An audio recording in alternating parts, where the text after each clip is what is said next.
How are Indiana hospitals holding up when it comes to patient safety? A newly released report card from a medical watchdog group shows us the good and bad within 75 Indiana hospitals.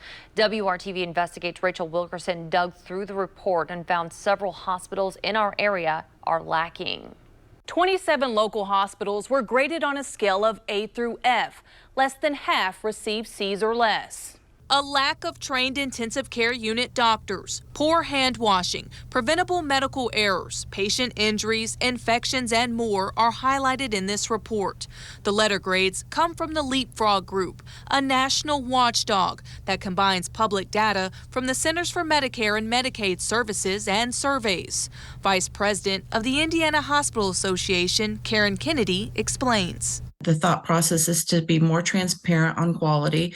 I think it's important that consumers and patients and families know that this is just one quality program that's out there. There's quite others. Riverview Health in Noblesville was given a D rating, the worst out of the 75 Indiana analyzed hospitals. Reasons include bed sores, patient falls, blood clots, blood leakage during surgery, death from serious treatable complications, infections, below average hand washing, and more. The hospital is also rated a 5 out of 100 for having specially trained doctors in the intensive care unit. A Riverview Health spokesperson tells WRTV while it appreciates the organization's dedication to improving the quality of health care, it doesn't believe this survey truly reflects the overall quality of care it provides. Here is a list of local hospitals given a C.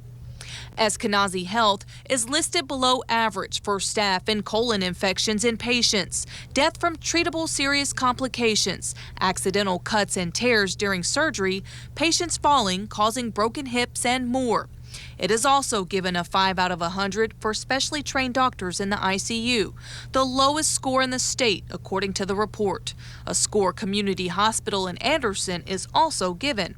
Franciscan Health is cited below average for surgical wounds splitting open, death from serious treatable complications, kidney injury after surgery, accidental tears and cuts, blood clots, patient falls, and infections. It declined to report if the hospital has enough qualified nurses and ICU nurses. We found that several different hospitals had below average ratings for certain things such as staph infections and different infections. Is that common?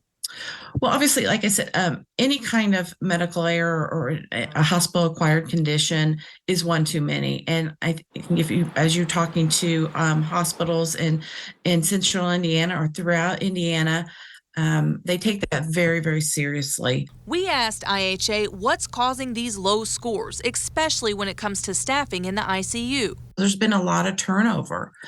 So, for instance, recently there has been a lot of turnover in infection preventionists and control, those type of professionals. You know, our healthcare workers right now, they are very stretched thin. Hospital capacities right now are high.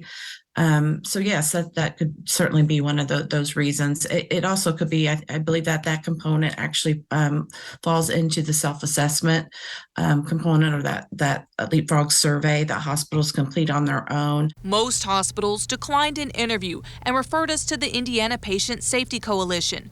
Kennedy says the association evaluates the reports and holds hospitals accountable. It's very important. You know, we don't cut corners, especially when it comes to patient safety and reducing harm. She asks you do the same. For instance, if a healthcare provider comes in and you notice that they're in a hurry and they forgot to do good hand hygiene, speak up. WRTV Investigates Rachel Wilkerson.